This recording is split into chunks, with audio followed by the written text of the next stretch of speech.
So, we have been discussing about the metallization in the integrated circuits, and you know that by far aluminium is the almost the only metal so far to be used for ohmic contacts, no matter whether the region is p type or n type. And because of this dependence on aluminium, I have already mentioned that it becomes difficult to form an ohmic contact to a moderately doped n type silicon, right. Aluminium can easily form ohmic contact to p type region, p region, or to heavily doped n plus region, but it is a bit difficult to form ohmic contact to moderately doped n type silicon.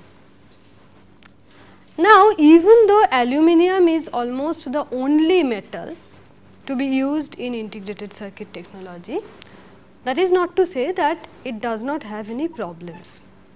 Aluminium does have quite a few severe problems, and two of these major problems. One is called the junction spiking.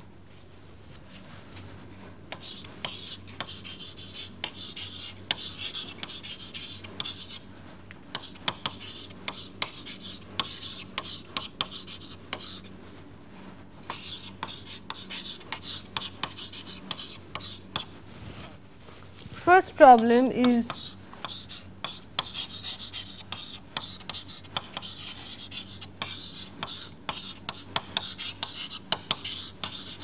and this problem of junction spiking becomes more and more severe as the device dimensions are reduced, that is the contact window becomes smaller and the junctions become shallower. Why so? In order to realize that, you have to first understand why junction spiking is caused. What exactly is junction spiking? I have a junction, a PN junction, and I have put metal on top of the P region, let us say. Okay. That is to say, I have this PN junction .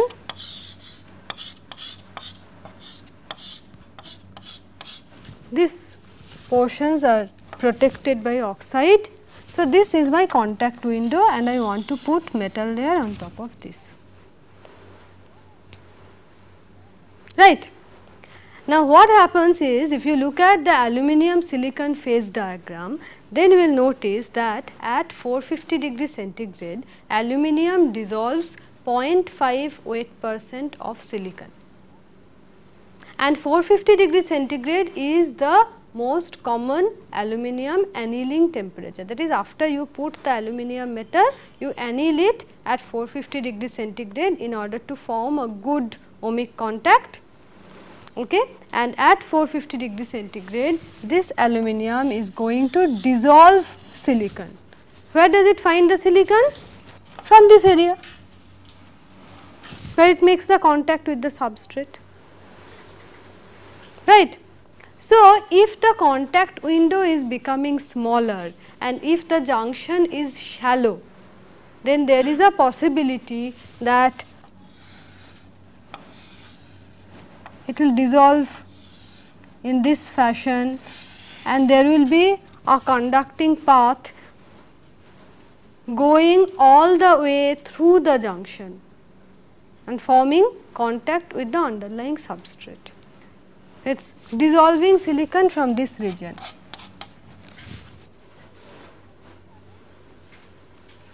So, if this junction is shallow, obviously there is more risk of this junction spiking. At the same time, if the contact window is small, then of course the width of this region is small and therefore it is going actually vertically down.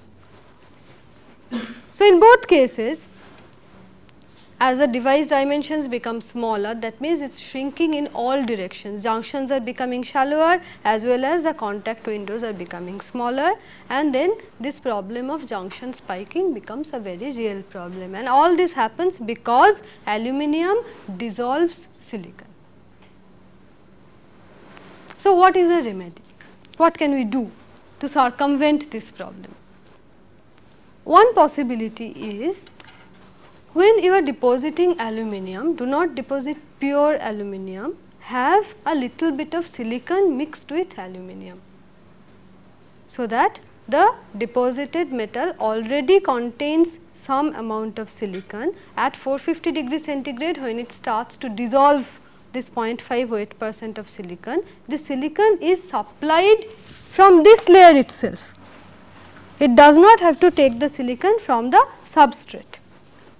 So, one possibility is the metal itself must contain some amount of silicon, and usually you have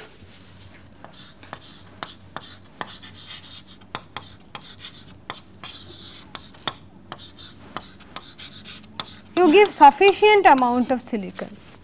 1 weight percent of silicon is provided with aluminium, so that it does not need to take any silicon from the substrate.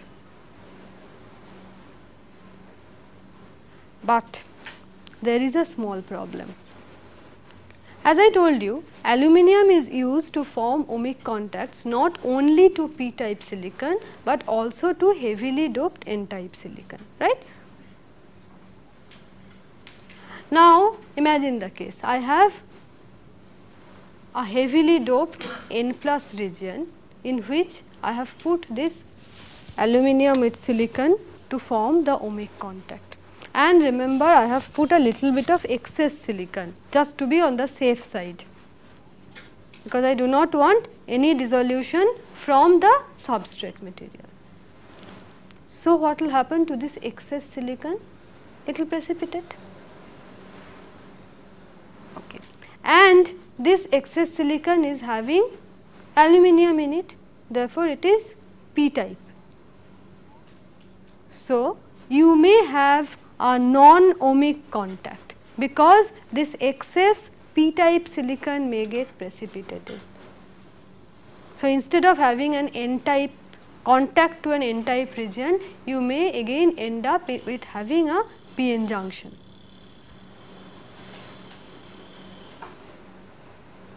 No such problem exists when you are forming contact to p type silicon, but if you are forming contact to n plus silicon, then because of this excess silicon getting precipitated, you may again have a p-n junction there. Okay, it will not be a very good p-n junction, but will anyway result in a non-ohmic contact.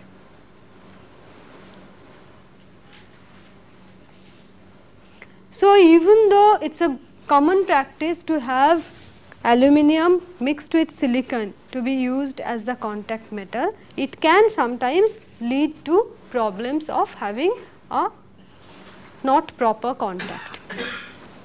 A better alternative, and therefore obviously a more complicated system, will be,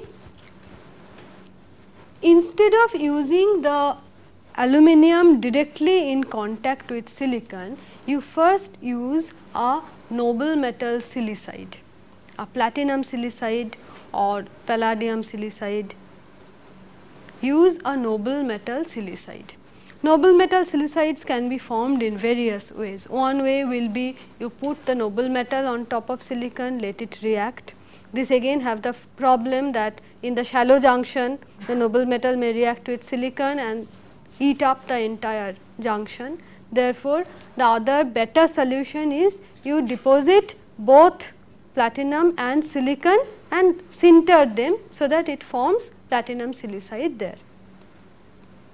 Okay. We will discuss the problems of silicide formation a little later. Let me first outline the case. So, what we can do is,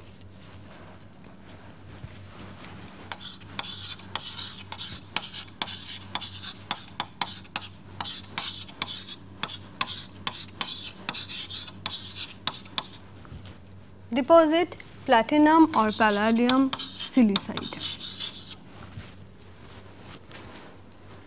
Okay. Now, even if you put aluminium on top of this platinum or palladium silicide, you know, aluminium may still start eating silicon from the silicide itself. So, usually a refractory metal barrier is placed on top of this.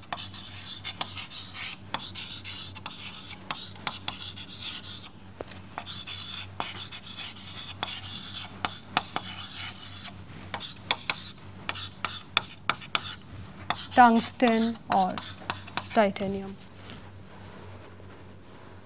And then on top of that you put aluminium.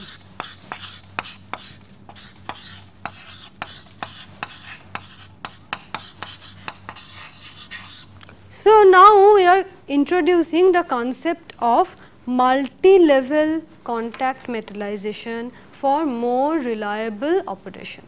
Multi-level, that is, it has 3 levels as you can see. First you have put a noble metal silicide and then you have put a refractory metal so as to prevent the diffusion of aluminium, and then on top of that you have put the aluminium. Obviously, this is a more complicated process, more expensive process, but it results in better reliability of the contact.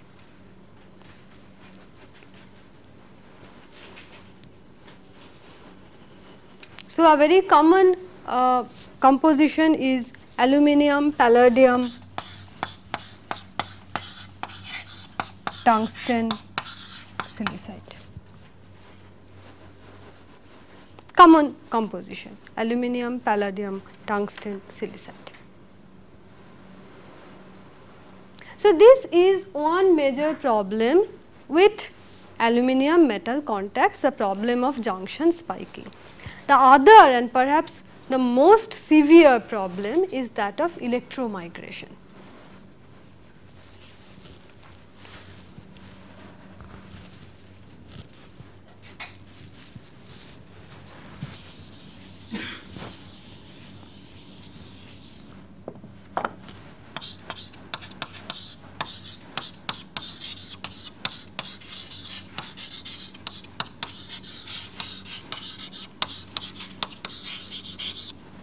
What is electromigration?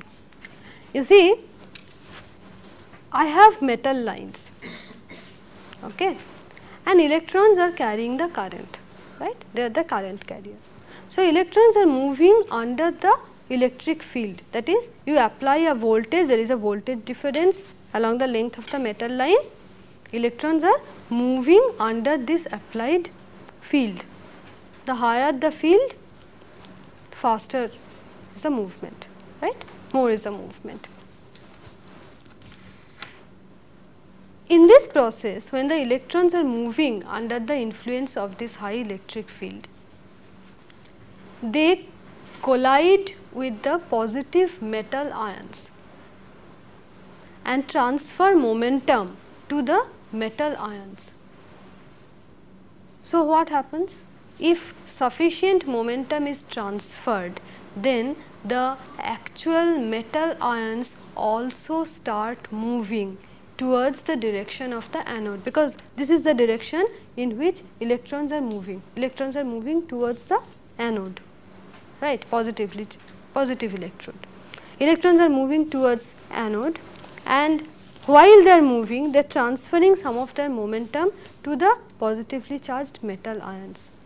That is, they are carrying the metal ions also along with that. So, there is physical bodily movement of metal. So, what will happen? If I have a metal line running there, and if this is somewhere my anode is, then what you may see is a break here, because metals have moved from this point towards the anode, and in the anode you may see, towards the anode you may see accumulation, right. So, due to electromigration you will always find a break in the metal along with accumulation of metal towards the direction of the anode. It is physical transfer of metal from one place to another place under the influence of the electric field. This is electromigration, migration of metal under the electric field. Okay. And this electromigration is particularly severe in case of aluminium.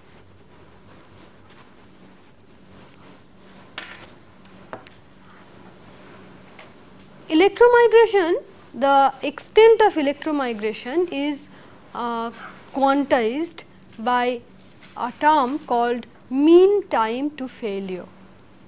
That is, you have formed a device with the metal lines. Under normal operation, how long does it take for the failure to occur? Mean time to failure. Average, how much time does it take for a failure to occur?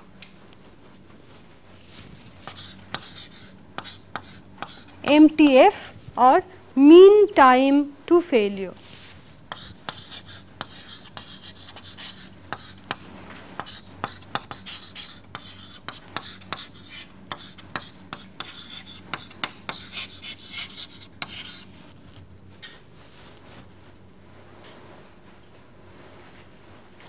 And this MTF is found to be proportional to the current density to the power minus 2, or sometimes it is given as minus n, n being close to 2.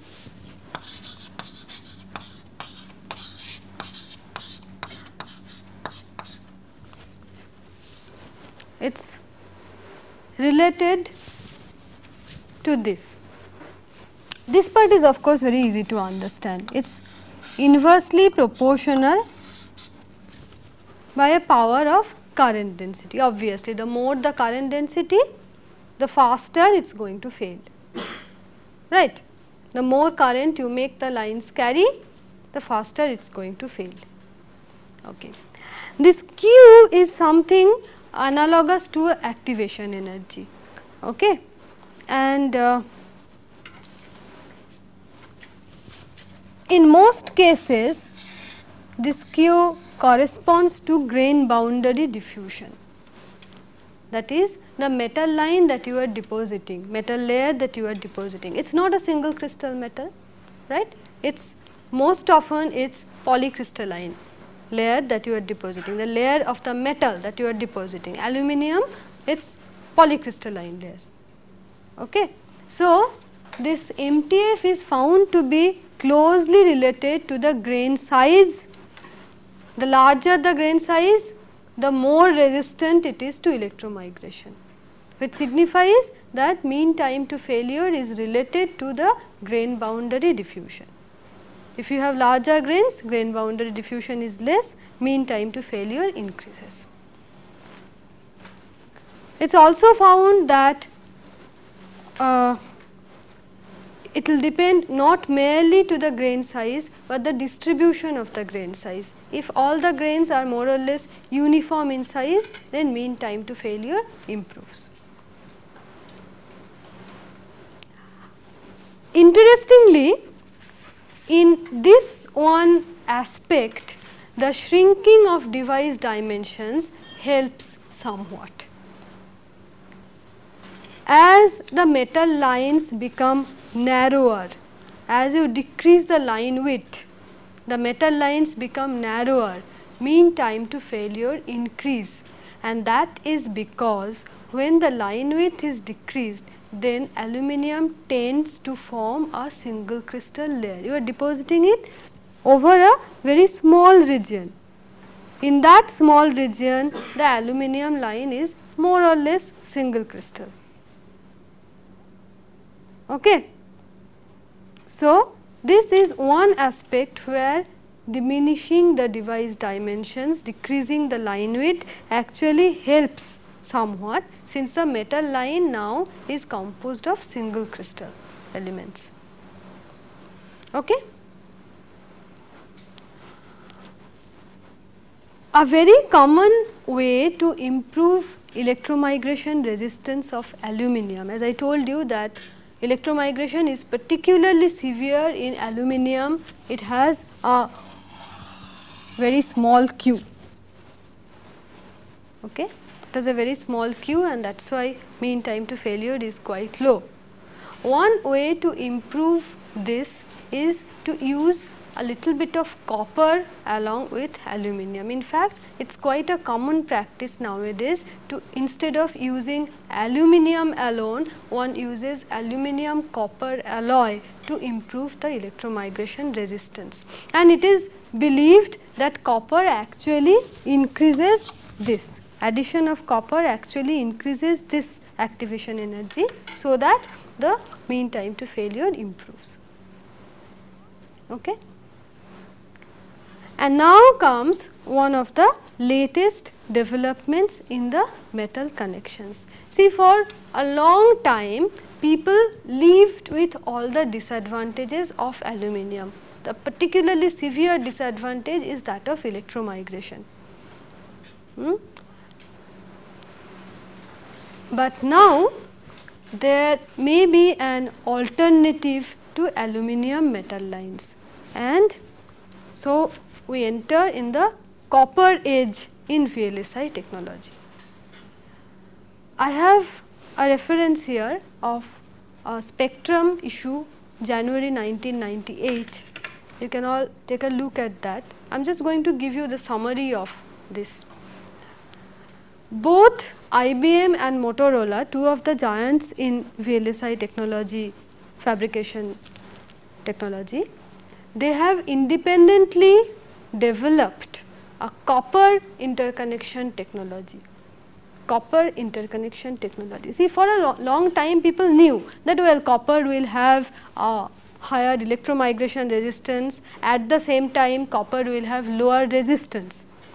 See, as the length of the metal line increases, the resistance increases. So, aluminium is a poor choice compared to copper. Okay. But for a long time people could not use copper because of various reasons. One problem is, how do you prevent copper from diffusing in the surrounding region of semiconductor? Okay. So, that was one reason why people did not use copper, but in January 1998 both IBM and Motorola have announced that their next generation devices will have copper. They are using copper for their submicron CMOS technologies. So, as far as IBM is concerned, their CMOS 7S series, they are going to have all copper interconnects, and Motorola is going ahead with the static RAM fabrication using this copper interconnection, which should have been marketed by September. I do not have the latest information whether this has really come into the market, but in January they were projecting that by September it will hit the market. They have already developed the technology in the lab, and now they are going ahead for full steam production. What do they do in this copper interconnect technology?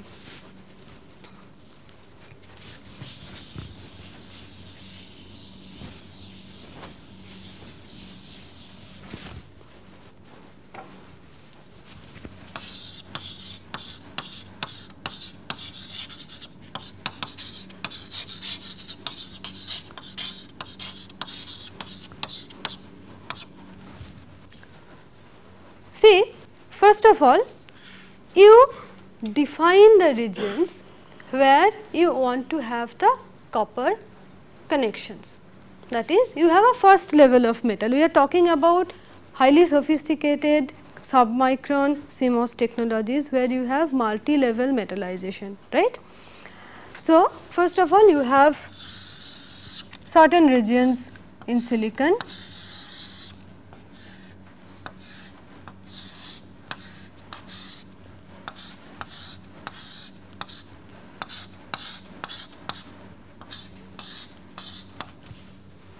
So, these are my silicon regions.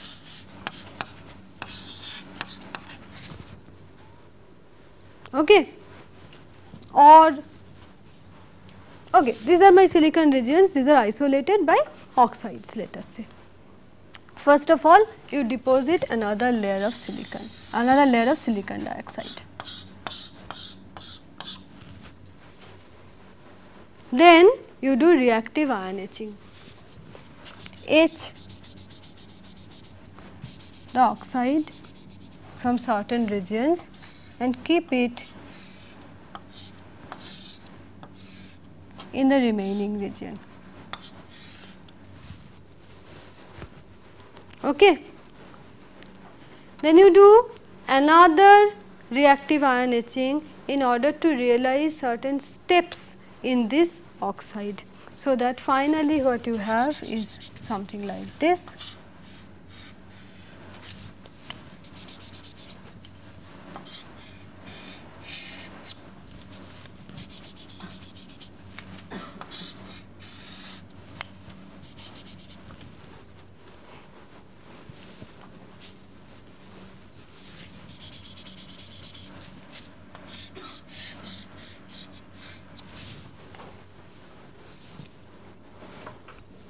somewhat like this. Okay. In the next step, you electroplate copper. Copper is deposited by electroplating, and then you do a chemomechanical polish so that copper is retained only in these regions.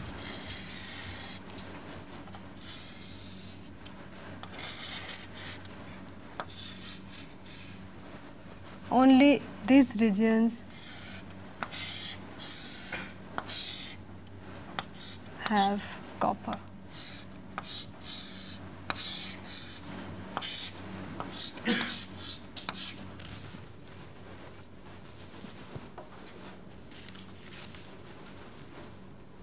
So, now you have copper connecting the underlying silicon, and from there you can take further connections to other regions. This process incidentally is called the dual Damascene process.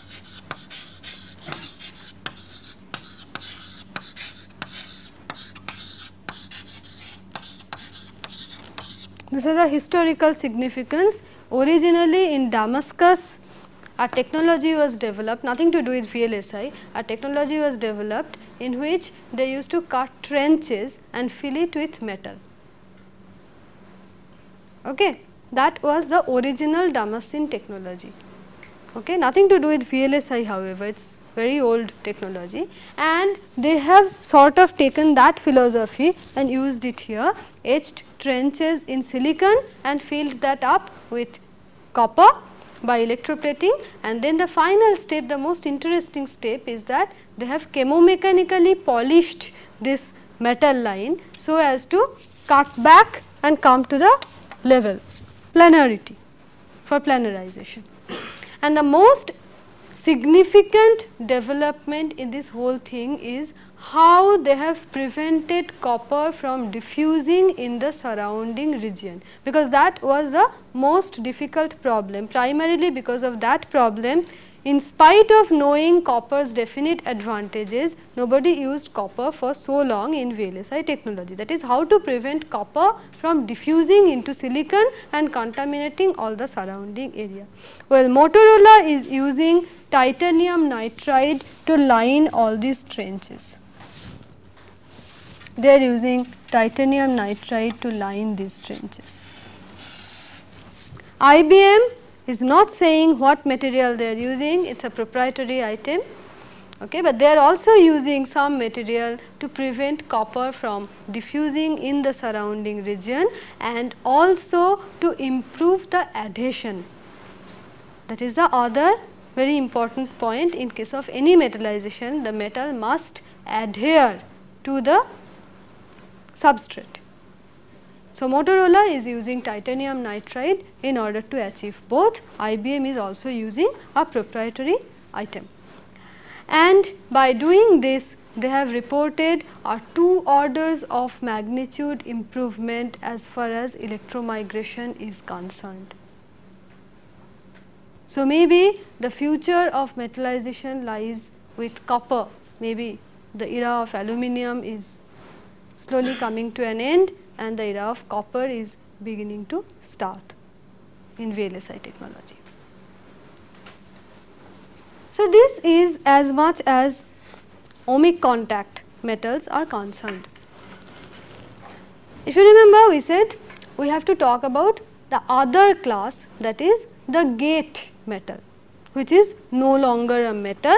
We said that we use polysilicon, but again as the device dimensions are becoming smaller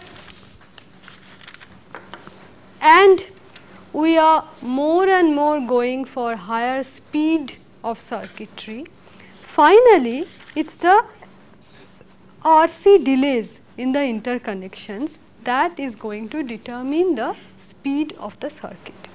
Okay. See, the gate and the interconnection, we usually use the same material, at least for one level, okay, where the devices are being connected with each other. You use the gate and the same metal or same material is used also for interconnecting. Okay. Now, it is this RC delay, RC product, which is finally going to determine the speed of the circuit. We will compare the RC delays of polysilicon with aluminium, and then we will see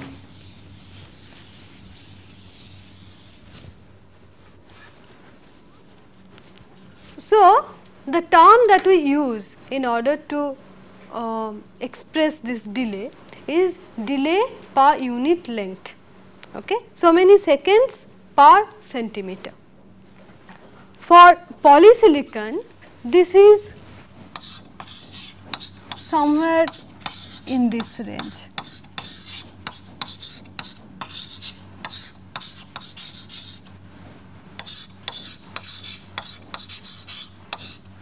(10⁻⁶) to 2 into 10⁻⁷ seconds per centimeter when we have a line width of say 0.4 to 5 micron.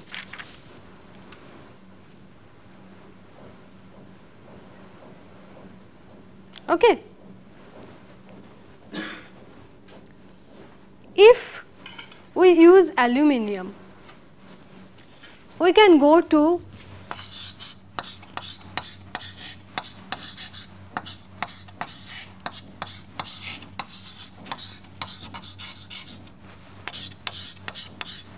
a much smaller delay, 2 into 10⁻⁹ to 10⁻⁻10 seconds per centimeter.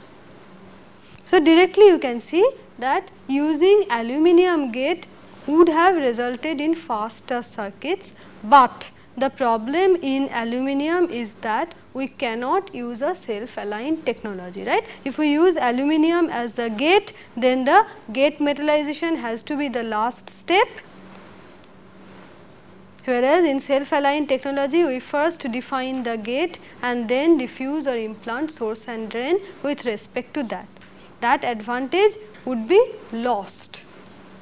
That is why in fact from aluminium we came to polysilicon gate technology. But as the speed of the circuit became an important issue, we find that polysilicon is quite a poor contender as far as RC delay is concerned. That is because very simply, however highly you dope polysilicon, it can never match the conductivity of a metal,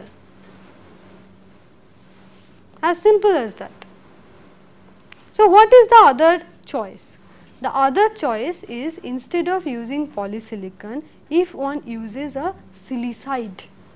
We are coming back again to the concept of silicide. For example, if one uses tantalum silicide,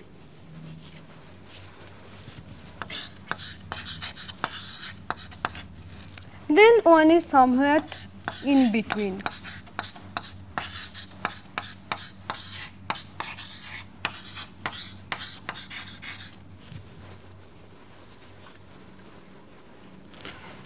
Almost one order of magnitude improvement compared to polysilicon.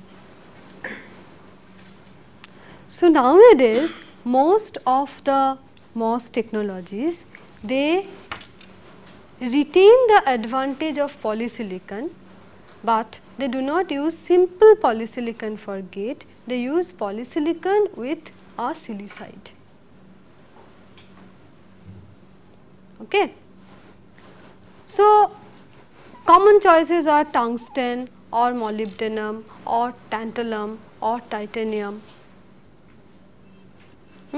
These are the common silicide choices.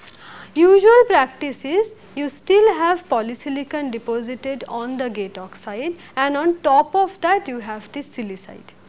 This is done simply because many of these refractory metal silicides, they are not very stable in oxidizing ambient. That is, if you deposit them straight away on top of the gate oxide without having any intervening polysilicon layer, then these metal silicides will not be very stable. At the same time, the polysilicon gate technology is well researched. We have a wealth of information about the polysilicon deposition.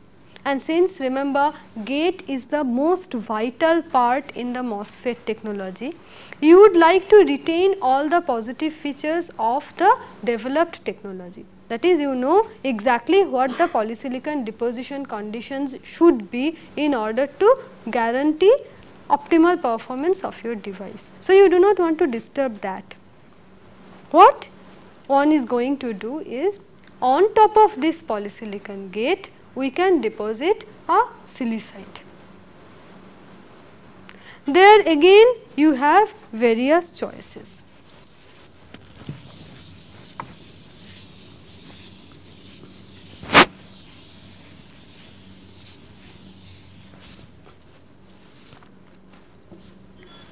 So, silicide is deposited. One choice is you directly deposit the metal on top of polysilicon. You deposit tungsten or tantalum directly on polysilicon and sinter.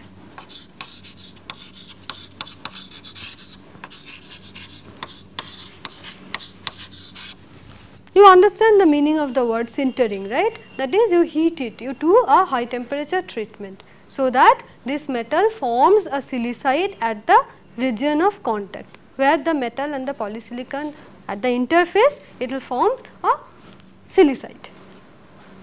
That is one possibility. Okay. Other possibility is you deposit both the metal and silicon either by sputtering or by physical evaporation, vacuum evaporation, and let it form the silicide.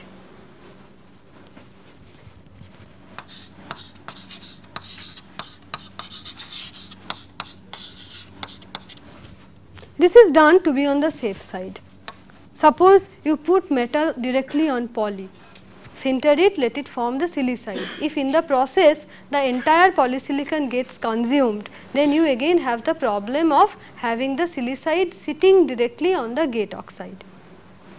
Okay. So, in order to avoid that, you are supplying silicon along with the metal, so that it does not eat the entire polysilicon layer. You still have the gate oxide on top of that polysilicon, and on top of that the refractory metal silicide. Okay.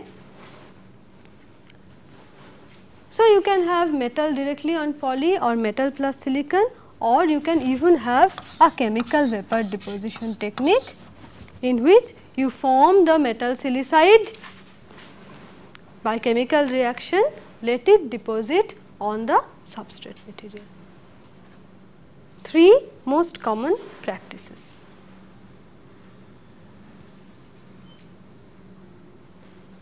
Okay. And of these different refractory metal silicide, titanium silicide has the lowest resistivity, and therefore, as far as RC delay is concerned, you would prefer to have titanium silicide. The common practice is, for titanium silicide, you let the metal be directly deposited on polysilicon and then you sinter it, because in that case you have higher grains, larger grains. Okay. The only problem with titanium silicide is that the reflectivity is bad. It does not reflect very well. So, any subsequent photolithography steps becomes difficult, because you can't see it very well. That is the only problem. The other thing to be kept in mind when depositing these silicides is that what is the temperature up to which these metal silicides are stable, because you see that is going to determine the final maximum temperature to which you can subject these devices once this silicide is formed. That is, you want to preserve the advantages of the self-aligned technology. Okay. Why did we use polysilicon? Because polysilicon could withstand very high temperature. If I am going to use, in addition to polysilicon, a silicide, then I must make sure that this silicide also can withstand high temperature. otherwise the advantage of self-aligned technology will be lost. Okay. But most of these metal silicides are quite stable at high temperature, the lowest temperature being for palladium silicide, which is stable up to 700 degrees centigrade. Platinum silicide is stable up to 800 degrees centigrade.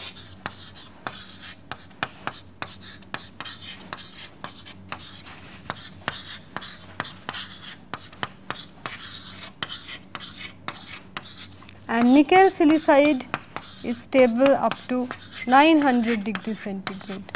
If you use tungsten or titanium silicide, they are stable at temperatures even above 1000 degrees centigrade. So, absolutely no problem as far as the stability is concerned. Okay. So, nowadays most of the MOS devices, they are silicided gate technologies, that is, you have the gate oxide, then on top of that you have the polysilicon, and then you have a silicide deposited on top, okay, using any of these three techniques depending on which is most suitable, and these silicide will have much lower resistivity than polysilicon. It is something in between the polysilicon and the metal. Okay. In fact, there are a lot of research going on, because you see ultimately to have a very fast interconnection, you not only have to reduce R resistance, but you also have to reduce C, RC. And what is this capacitance? Essentially this capacitance comes about because you have two lines interconnections in between a dielectric. That is the capacitance, right? Most of the cases that is the interconnect capacitance, which is finally going to limit the speed R and C, the product of R and C. Now, for a long time people again were constrained to use only the two available dielectric material, that is silicon dioxide or silicon nitride, both of which have a dielectric constant of about 4 to 5. Okay. So, a lot of research is going on to develop alternative dielectric material with lower dielectric constant. You see, if you can lower the dielectric constant, immediately the capacitance is going to be decreased. For the same dimensions, immediately the capacitance is going to be decreased. And in the same spectrum issue, you can see that a new material that is being talked about now is a porous silicon dioxide. It is silicon dioxide with a high degree of porosity. What does porous silicon dioxide mean? It means silicon dioxide with a lot of pores in it. Now, you see, finally ultimately the dielectric constant of air is 1. So, if you can increase the porosity, the dielectric constant is gradually going to approach that of air. Okay. And they have succeeded in bringing the dielectric constant down to about 1.8, and because it is, see, a lot of research has been going on. People have developed dielectric material with lower dielectric constant, but the problem is they must be compatible with silicon technologies, right. I mean, if I have silicon dioxide or silicon nitride as a dielectric material, what's the great thing about them? That they are compatible with my silicon technology. So, just developing a new dielectric material is not such a major issue. The ultimate issue is it has to be compatible with the VLSI technology, and in that sense this porous silicon dioxide is a path breaker, because you are still having silicon dioxide, it is still compatible with VLSI technology. The only difference is by increasing its porosity, you have brought the effective dielectric constant down to about 1.8. So, the ultimate fastest interconnections will probably have copper lines with this porous silicon dioxide in between, so as to reduce the RC product. This is the trend which you will probably see in another 1 or 2 years. That brings me to the end of the unit process steps. We have covered all the unit process steps used in VLSI technology in some detail, right. So, next what I propose to do is I will go back now to the two major branches of VLSI technology, that is that of integrated bipolar junction technology and the MOSFET technology. First we will take the bipolar junction technology. Okay. We will look at an integrated circuit bipolar junction transistor, see what are its features, and then we will see how the performance of this transistor can be improved. What process modifications are needed to improve the performance of this bipolar junction transistor, and thus we will trace the development of the bipolar junction transistor fabrication process, how from the first old junction isolated NPN transistor we have come to today's high speed poly emitter, poly based transistors used in emitter coupled logic, how the performance enhancement has been achieved by the advent of process technology.